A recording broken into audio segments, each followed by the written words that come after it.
la paix de notre Dieu soit avec vous, soyez bénis. Vous tous qui êtes en contact avec nous par Lumière du Monde Télévision, rendons grâce à notre Dieu. Dieu des cieux, que ton nom soit glorifié, soit béni. Merci Seigneur de nous avoir gardés, préservés. Seigneur, tu nous as gardés, non seulement gardés, mais Seigneur, tu as pourvu à nos besoins. Tu nous as délivrés du filet de l'oiseleur. Et encore aujourd'hui, nous voulons, Seigneur, élever nos voix vers toi pour dire combien de fois nous te sommes redevables. Louange à toi, Seigneur. Ouvre notre cœur, entends ta voix, Seigneur notre Dieu. Ouvre aussi notre entendement, afin que nous puissions bénéficier de ta parole. Aide-nous, Seigneur notre Dieu, à mieux compter nos jours. Conduis nos pas, Seigneur, vers de verts pâturages. Toute la gloire est à toi, au nom de notre Seigneur Jésus-Christ. Amen. Bien-aimés frères et sœurs, que la paix de notre Dieu soit avec vous. Soyez bénis, soyez encouragés. Notre Dieu est sur son trône, il est vivant. Et c'est lui qui a le dernier mot dans votre vie et dans ma vie. Soyez encouragés. 1 Corinthiens chapitre 1, le verset 18. 1 Corinthiens chapitre 1, le verset 18 nous dit ceci. La prédication de la croix est une folie pour ceux qui périssent, mais pour nous qui sommes sauvés, elle est une puissance de Dieu. La prédication de la croix est une folie pour ceux qui périssent, mais pour nous qui sommes sauvés, elle est une puissance de Dieu. Voici ce qui est clair. Bien-aimés, voici ce que nous dit Saint Paul dans sa première épître aux Corinthiens. Paul a eu la révélation, bien-aimés frères et sœurs, que la prédication de la croix est et demeure une folie pour ceux qui périssent. Ceux qui ne sont pas sauvés, ceux qui demeurent encore dans la religion, les professants, ceux qui sont des croyants de nom, c'est une folie pour ceux qui périssent. Mais c'est une puissance de Dieu pour nous qui sommes sauvés. Bien-aimés frères et sœurs, la croix a toujours été objet de discussion. Le message aujourd'hui de la croix est combattu par ceux qui ne comprennent pas. Mais l'apôtre Paul, par le Saint-Esprit, dit que c'est toujours une folie pour ceux qui périssent. Bien-aimés, le signe distinctif des chrétiens dans tous les pays du monde, c'est la croix dans sa simplicité absolue. Pas une croix portant un enfant, pas une croix avec un homme sur cette croix, non. Mais la croix a toujours été le signe distinctif de tous les chrétiens de tous les temps. Partout dans le monde, quand vous passez, là où vous passez, vous voyez la croix. Pas une croix qui porte un homme. Parce que l'agonie de notre Seigneur n'a duré que quelques heures sur la croix. Il est mort, il a souffert. Et le troisième jour, les apôtres ont retrouvé leur bien-aimé Seigneur. Il est ressuscité d'entre les morts. Et il a été enlevé au ciel, assis à la droite du Père. Alléluia. Mais nous savons que la croix a toujours été le signe de tous les chrétiens, le signe de tout véritable enfant de Dieu dans tous les pays du monde. Bien-aimé, le thème que je voulais partager avec vous, je l'ai intitulé « La puissance de la croix et son impact aujourd'hui ». La puissance de la croix et son impact aujourd'hui. Est-ce que la croix de notre Seigneur Jésus-Christ continue d'avoir un impact dans la vie des hommes? Ce n'est pas la croix en tant que telle. Comprenez par la croix l'œuvre achevée de Christ sur la croix. L'œuvre que le Seigneur, notre Seigneur a accomplie sur la croix, c'est ce qui est appelé tout simplement la croix, la puissance de la croix. Ce n'est pas la croix elle-même en tant qu'objet, en tant que bois, mais la croix en tant qu'œuvre que le Seigneur a accomplie.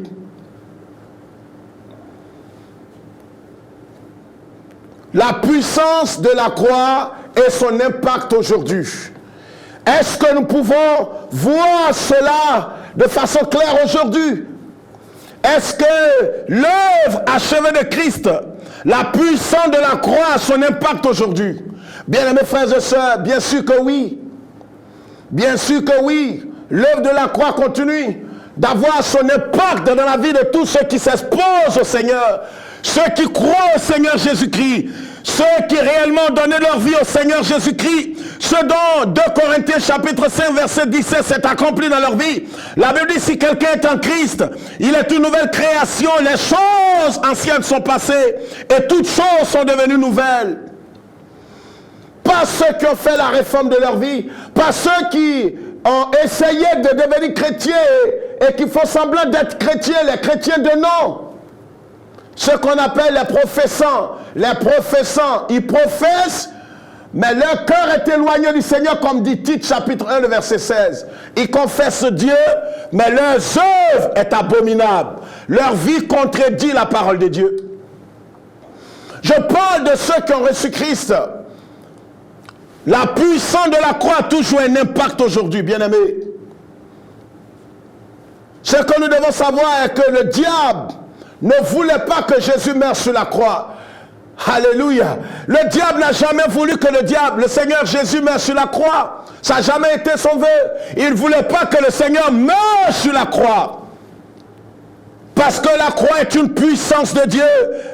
La croix, la prédication de la croix est une puissance de Dieu. Pour ceux qui sont sauvés, mais pour une folie pour ceux qui périssent. Le diable n'a jamais voulu cela. Dès sa première prédication à Nazareth, quand vous lisez les évangiles, vous voyez que le diable a amené des chefs religieux qui voulaient se débarrasser du Seigneur. Ils l'ont amené, dit la Bible, sur une haute montagne et voulaient le précipiter là, dans cette falaise. Mais la Bible dit miraculeusement, quand vous lisez en Luc chapitre 4, le verset 29 à 30, miraculeusement, qu'est-ce qui s'est passé? Mais Jésus passant au milieu d'eux, s'en alla. Mais Jésus passant au milieu d'eux, là le Seigneur a démontré sa souveraineté en tant qu'homme, mais en tant que Dieu tout-puissant. Ils l'ont amené sur une haute montagne pour le précipiter. Mais la Bible déclare que notre Seigneur et notre Dieu est passé au milieu de cette foule. Et s'en est allé véritablement. Alléluia. Il s'en est allé. Il est passé au milieu d'eux, il est parti.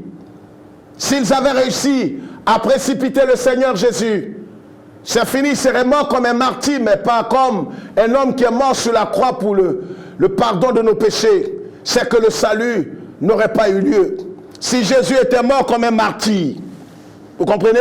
Vous voyez combien de fois la croix est importante et la puissance de la croix a toujours son impact aujourd'hui dans la vie de tous ceux qui s'exposent au Seigneur et qui croient au Seigneur. La Bible dit qu'une autre fois, le Seigneur Jésus était dans la barque avec ses 12 apôtres. Quelqu'un dira, mais ils étaient 13. C'est un chiffre, un mauvais chiffre. En Christ, il n'y a pas de mauvais chiffre. Vous comprenez? Ils étaient 13 dans la barque. Et une tempête est survenue. Et la Bible dit que les apôtres ont couru, sont allés réveiller le Seigneur dans la barque qui dormait. Ils lui ont dit, tu ne t'inquiètes pas de ce que nous périssons. Et nous savons que là encore, la nature voulait aussi en découdre avec le Seigneur. À chaque fois, à chaque période, à chaque saison de sa vie, le Seigneur a été menacé. Parce que le diable ne voulait pas que notre Seigneur, notre glorieux Seigneur, notre bien-aimé Seigneur meure sur la croix. Bien-aimé, c'est important. Il n'y a rien ici-bas qui ait assez de puissance qui puisse véritablement apporter un changement, une transformation de la vie de l'homme que le message et la prédication de la croix. Il n'y en a pas. La Bible dit même que Pierre, en Matthieu chapitre 16, le verset 23, Pierre un jour s'est approché du Seigneur pour dire, Seigneur, ce n'est pas la volonté de Dieu que tu meurs. Parce que le Seigneur disait que je vais à Jérusalem pour mourir. Pierre l'a pris de côté et lui a dit, cela ne t'arrivera pas. Jésus sait et il savait qui était derrière cette pensée, cette parole de Pierre. Il a dit à Pierre, en le fixant, arrière de moi Satan. Il ne parlait pas de Pierre, mais il parlait à l'esprit qui parlait à Pierre. Il parlait à la mauvaise pensée qui animait Pierre. C'était le diable encore. Le diable n'a jamais voulu que Jésus meure sur la croix. Parce qu'il connaît l'œuvre de la croix. Il sait ce qui allait se passer après la mort de notre Seigneur Jésus-Christ. Sur la croix. Jésus est mort sur la croix, pas pour lui. Jésus est mort sur la croix du calvaire pour nos péchés. Il est mort sur la croix du calvaire pour abolir, pour briser, pour dépouiller, anéantir le pouvoir des ténèbres sur nos vies.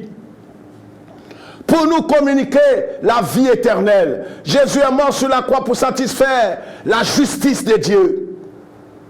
Il est mort à notre place et en notre nom. Bien-aimés, il n'y a pas de plus grand amour que l'amour que le Seigneur Jésus a manifesté à la croix pour nous.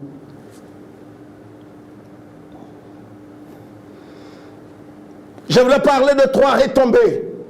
3 retombées de l'œuvre que le Seigneur a accomplie à la croix.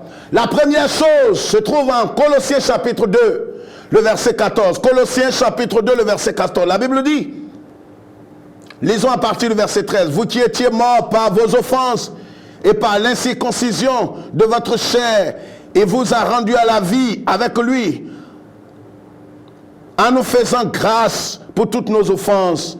Il a effacé l'acte dont les ordonnances nous condamnaient et qui subsistait contre nous. Et il a éliminé en le clouant à la croix. Verset 15. Il a dépouillé les dominations et les autorités et les a livrées publiquement en spectacle en triomphant d'elles par la croix. Alléluia. C'est la première chose que nous pouvons souligner là, frères et sœurs.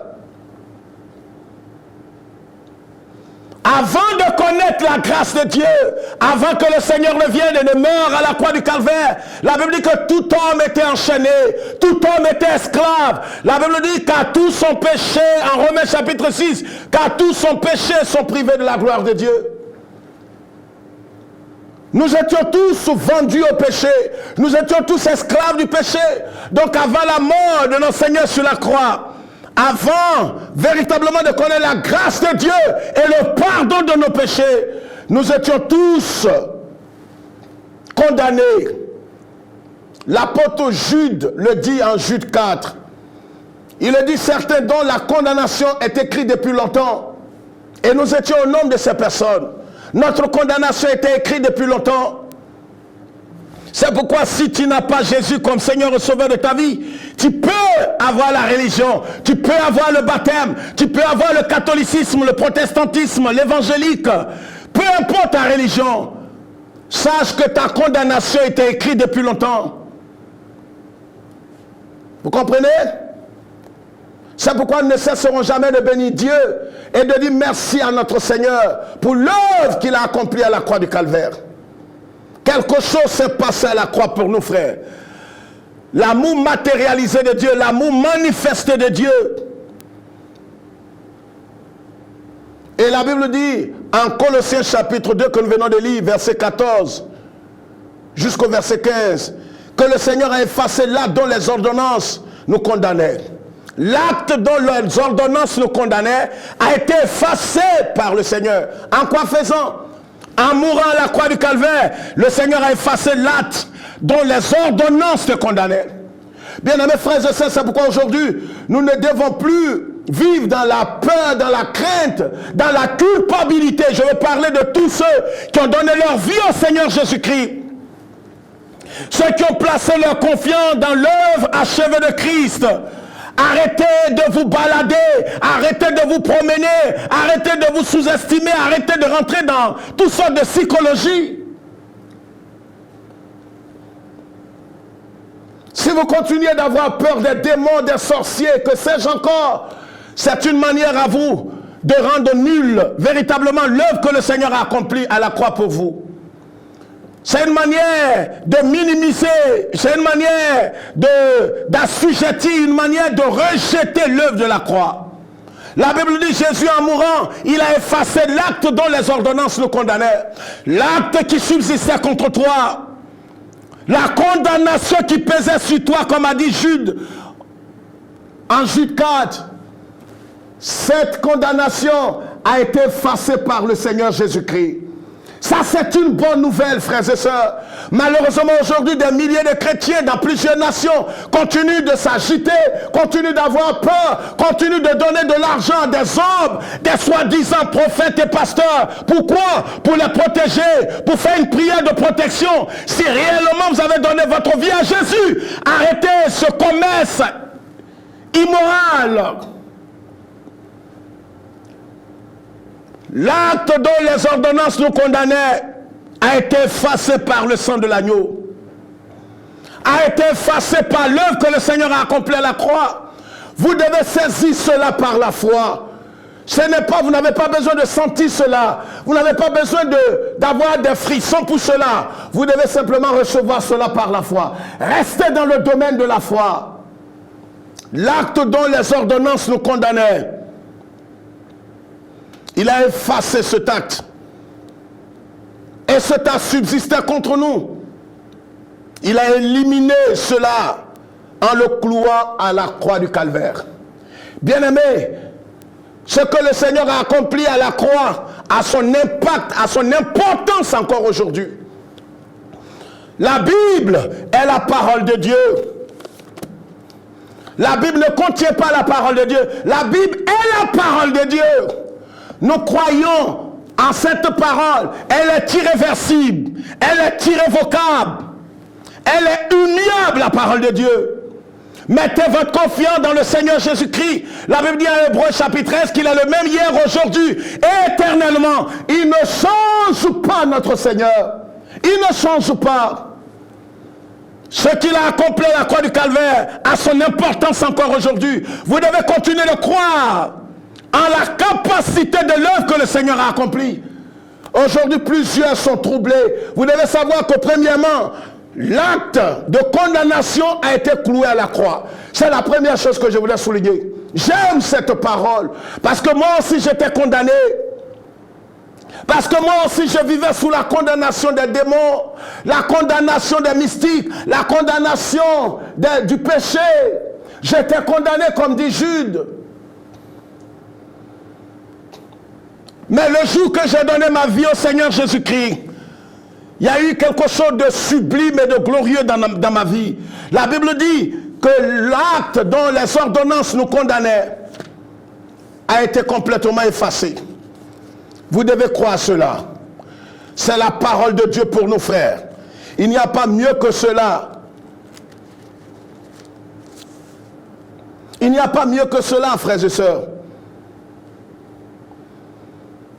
C'est pourquoi, voyez, tout ce qui est peur, tout ce qui est crainte, aujourd'hui il y a des gens qui continuent de marcher dans la crainte. Parce que certains leur ont fait croire que les démons ont mangé leur vie, les démons ont mangé leur avenir, les démons ont mangé leur espoir, les démons ont mangé leur héritage. Mais quand vous venez à Jésus-Christ, madame, vous comprenez ce que je suis en train de dire? Quand vous venez à Jésus, quand réellement vous rentrez en Christ, je n'ai pas dit quand vous allez à l'église et que vous faites baptiser, quand vous donnez votre vie au Seigneur Jésus-Christ, quand réellement vous entrez en Christ, la Bible dit en Romains chapitre 6, le verset 5 à 11, vous avez la même nature que Christ, vous recevez la nature de notre Seigneur Jésus-Christ. 1 Corinthiens, le chapitre 6 nous dit quelque chose de glorieux. C'est important, frère.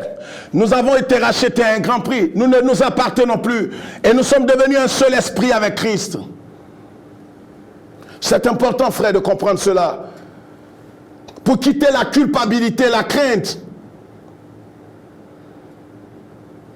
Sur la croix, le Seigneur est devenu véritablement péché. Et il a été cloué. Ce sont nos péchés qu'il a portés en son corps. Alléluia.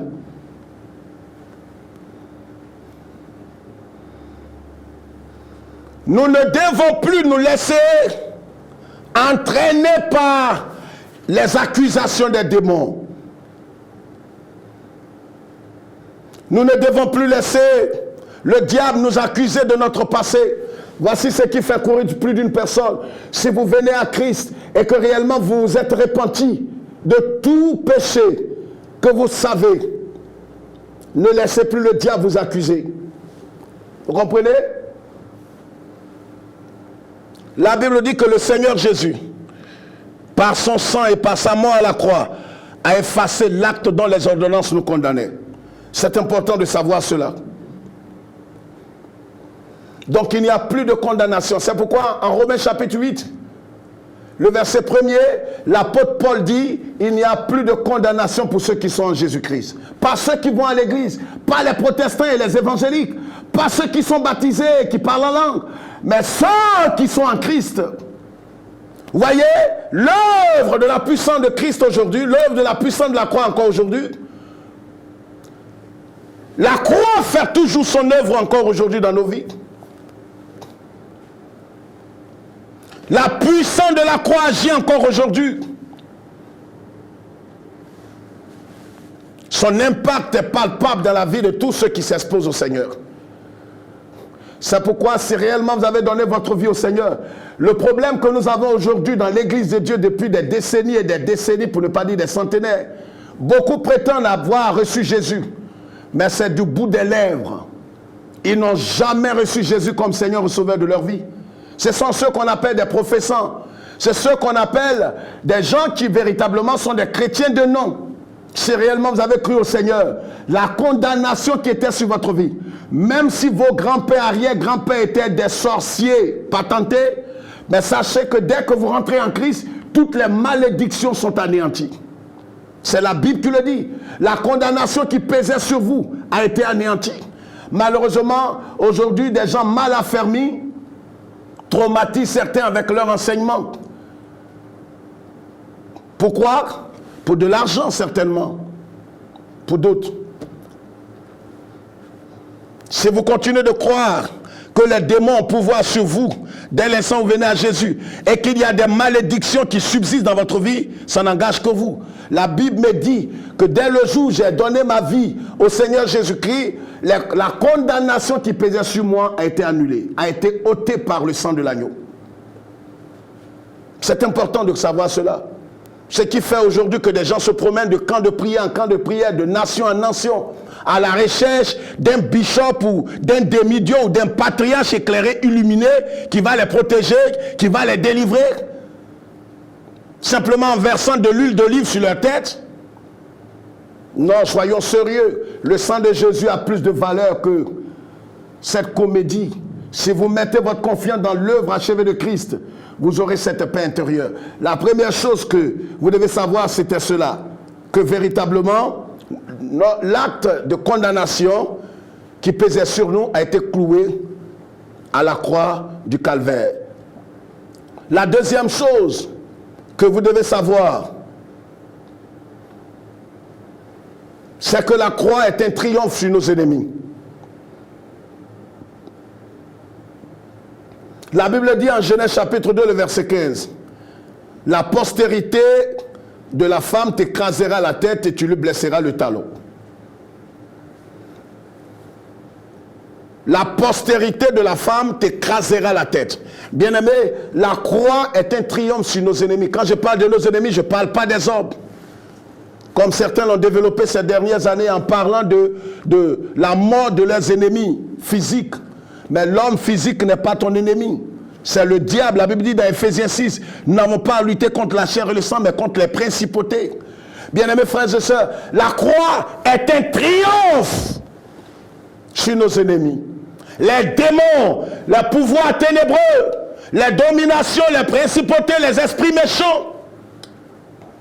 La croix a triomphé de tous ces pouvoirs ténébreux. La Bible dit, En Colossiens chapitre 2, que nous avons lu le verset 15, la Bible dit, il a dépouillé les dominations et les autorités et les a livrées publiquement en spectacle en triomphant d'elles par la croix. C'est pourquoi, par la foi dans le message de la croix, nous sommes délivrés de toute passion, tout esclavage, toute oppression, toute menace, tout esprit de mort. Si nous plaçons véritablement notre confiance dans l'œuvre de la croix, dans l'œuvre que le Seigneur Jésus a accomplie, je ne vous demande pas ici, comme certains religieux aiment le faire, porter une grosse croix, à leur cou. Ça, c'est de l'idolâtrie. Ça, c'est l'égarement, c'est l'hérésie. On ne te demande pas de porter une croix. Quand le Seigneur parle de porter sa croix, il veut parler simplement de quoi? S'identifier et accepter de mourir spirituellement, de se considérer comme mort au péché, comme dit Saint Paul. Donc il n'est pas question ici d'aller porter un morceau de bois à son cou et dire je porte ma croix. Non. Le Seigneur nous le dit ouvertement. Par la bouche de Saint Paul, en Colossiens chapitre 2, il a dépouillé les dominations, les principautés, les autorités déchues, les a livrées publiquement en spectacle. Donc en plaçant notre foi véritablement dans le message de la croix, dans l'œuvre achevée de Christ, nous sommes délivrés de toute passion, délivrés de toute oppression, délivrés de tout esclavage. Nous sommes délivrés. Nous sommes délivrés. C'est la Bible qui le dit. Il a dépouillé les principautés. Aujourd'hui, quand on entend certains frères ou certaines sœurs, on a comme l'impression, ceux qui font la louange du diable, on a comme l'impression que le diable a plus de capacité, plus de pouvoir. On fait la louange du diable. On ne voit que les sorciers partout aujourd'hui dans l'église. Je sais que les sorciers sont là, ils existent. Mais je n'ai pas besoin de les célébrer. Je n'ai pas besoin de les brandir. On en a fait un ministère aujourd'hui. Donc certains ont un ministère de délivrance. Ils sont là, ce qu'ils savent faire, c'est de révéler les choses aux gens. Et puis, bon, chasser les démons. Ils sont les spécialistes en chassant les démons. Oh, Jésus a dit, tous ceux qui croient doivent chasser les démons. Pourquoi nous n'osons pas enseigner tous les chrétiens à chasser les démons? Tous les chrétiens. On n'a pas besoin d'un appel spécial pour chasser les démons. Vous voyez tout ça? C'est ces dernières années, ces 50 dernières années qu'on a vu ce ministère. Ça n'existe pas dans la Bible. Il n'y a pas un ministère de chasser des démons. Il n'y en a pas. Tous les croyants nés de nouveau doivent chasser les démons. S'ils ont cru au Seigneur, il n'y a pas de spécialiste. On s'établit comme spécialiste en chassant les démons. Vous comprenez ce que je veux dire? Toujours l'esprit mercantile. Là, tout le monde vient à nous, nous chassons les démons, et puis bon, voilà, c'est ce que nous savons faire. Bien-aimés frères et sœurs, vous devez savoir que la croix est un triomphe sur nos ennemis. Dès l'instant où tu as placé ta confiance, ta foi dans l'œuvre achevée de Christ, le Seigneur t'a délivré des pouvoirs ténébreux. Pas que tu n'auras plus d'attaque, le diable t'attaquera. Mais sache qu'ils n'ont plus de pouvoir sur toi. Ils n'ont plus de commandement sur ton âme et sur ta vie. Et c'est pourquoi tu dois être libre. Tu dois te réjouir, c'est cela la bonne nouvelle. Mais si tu es encore dans l'angoisse, dans la peur, dans la crainte, dans les mauvaises pensées, sache que l'œuvre que le Seigneur a accomplie te délivre des blessures intérieures, te délivre de ton passé, te délivre des mauvaises pensées et te donne la victoire suprême sur l'enfer, sur les pouvoirs ténébreux. La croix est un triomphe sur tes ennemis. Dès le jour où tu t'es réfugié, où tu as placé ta confiance dans l'œuvre que le Seigneur a accomplie, c'est terminé. C'est terminé. Le Seigneur est avec toi. Reste sur le chemin étroit. Lève constamment tes yeux vers le Seigneur et demeure dans le domaine de la foi. Ne redescends pas dans le domaine de la chair. Crois que ce que le Seigneur a dit, il accomplit. La troisième chose que je voudrais souligner, la croix nous libère de toute malédiction. Alléluia. Galates chapitre 3, le verset 13 à 14 nous dit ceci. Christ nous a rachetés de la malédiction de la loi étant devenu malédiction pour nous, afin que la bénédiction d'Abraham eût pour les païens son accomplissement en Jésus. Et la Bible dit, maudit est quiconque est pendu au bois. Le verset 14. Quand le Seigneur Jésus est mort à la croix, la malédiction de tous les hommes de tous les temps est tombée sur le Seigneur. Il a porté nos malédictions à son corps à la croix du Calvaire. Bien-aimés, voici encore une hérésie encore aujourd'hui. Nous ne comprenons pas comment des gens acceptent qu'ils sont encore maudits.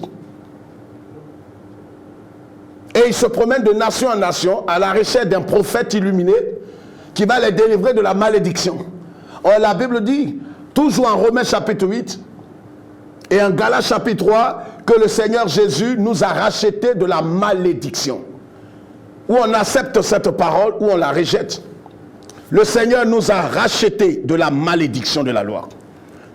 Bien-aimés, il faut que vous acceptiez cette parole.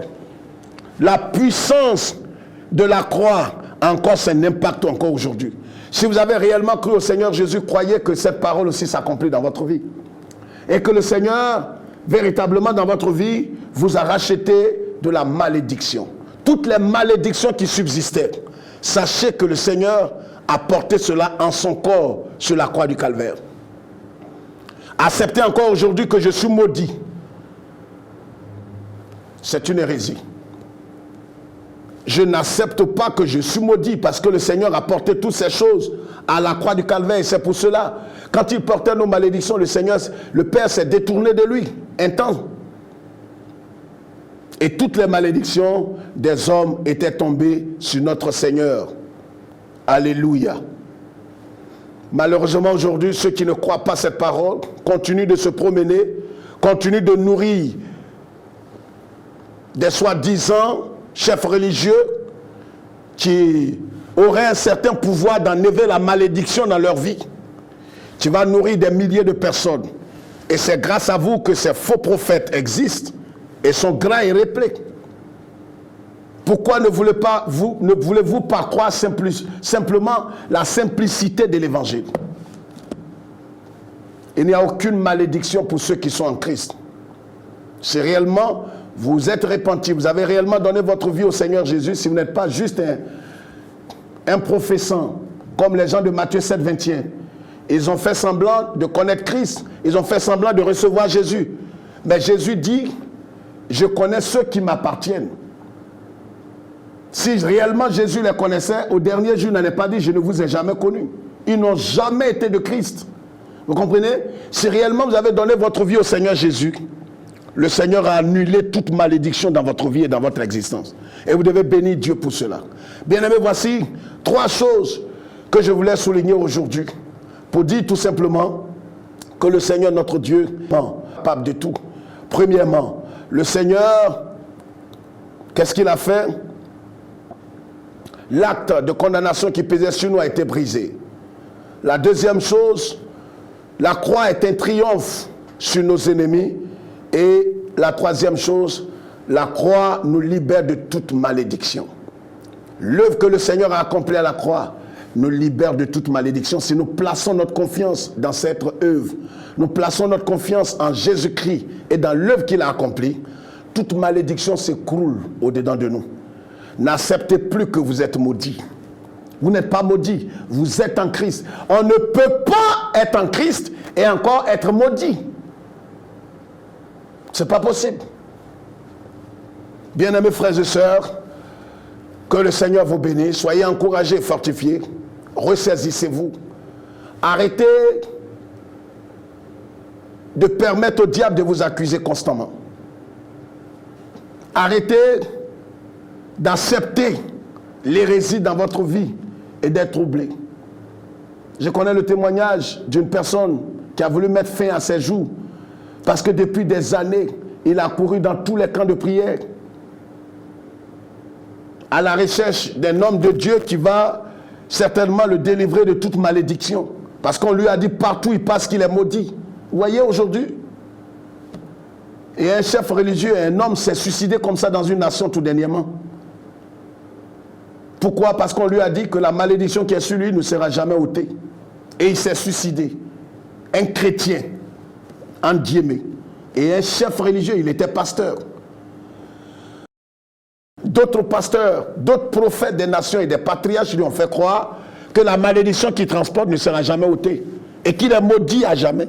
Il s'est suicidé. Je vous parle de quelque chose, j'ai les témoignages et j'ai les preuves ici. J'ai eu l'occasion d'appeler sa veuve et l'encourager. Et ce sont ces hérésies qui amènent plusieurs à se suicider. Quand on vous fait croire que vous êtes maudit, qu'il n'y a plus de solution, vous êtes troublé. Au nom de notre Seigneur Jésus-Christ, sachez que par l'œuvre que le Seigneur a accomplie à la croix, toute malédiction, toute condamnation, toutes ces choses ont été assujetties à la croix du Calvaire, ont été brisées, ont été annulées. La croix a un pouvoir, nous donne le triomphe, nous donne la victoire sur nos ennemis, les démons et les sorciers, peu importe leur profondeur et leur grandeur.